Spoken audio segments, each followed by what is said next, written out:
Go. Go.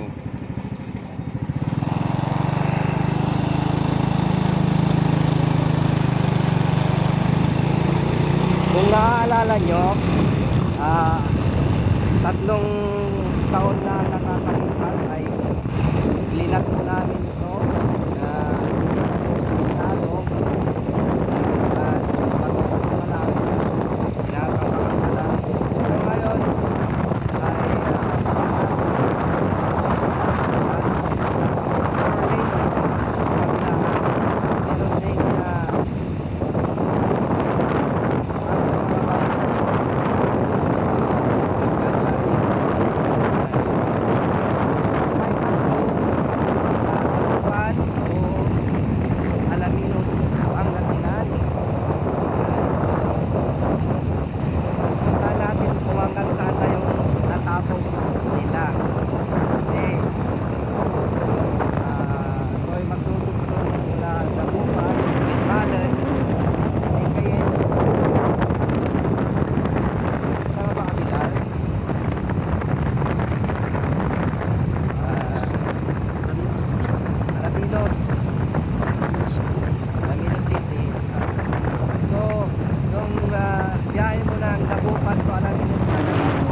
mangrove. Ayan.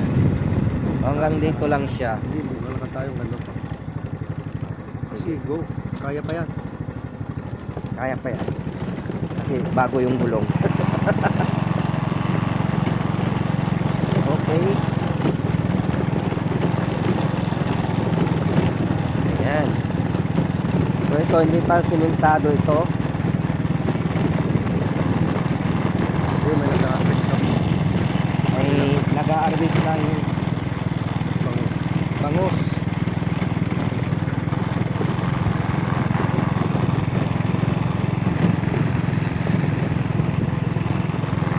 Ayan. So hanggang dito na lang siya. Ayan. Papakita namin sa inyo. Ayan, putol na po.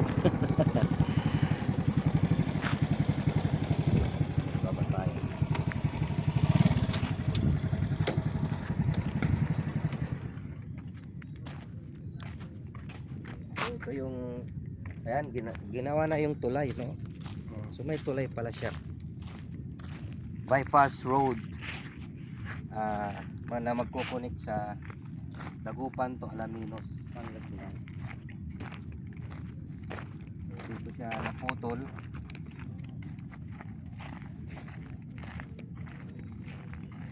Sana mailabas na yung pondo para matapos na to.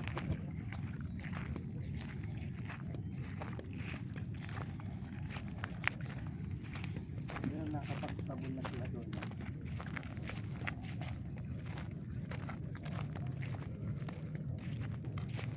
As you can see, ito yung parang nagiging tulay kasi mayroong ano yan, lagusan na ilog. So, parang naging tunnel po ito, tunnel, no?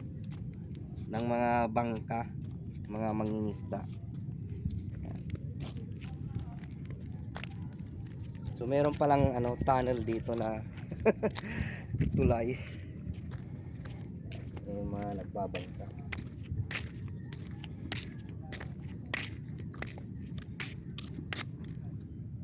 malaki na rin po yung ano, natabunan nila, natambakan.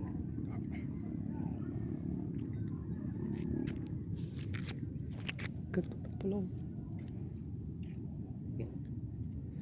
Okay, so hanggang dito muna tayo. So, Barangay Karaal ang natapos na. So, susunod na ang Barangay Kanawalan. Okay.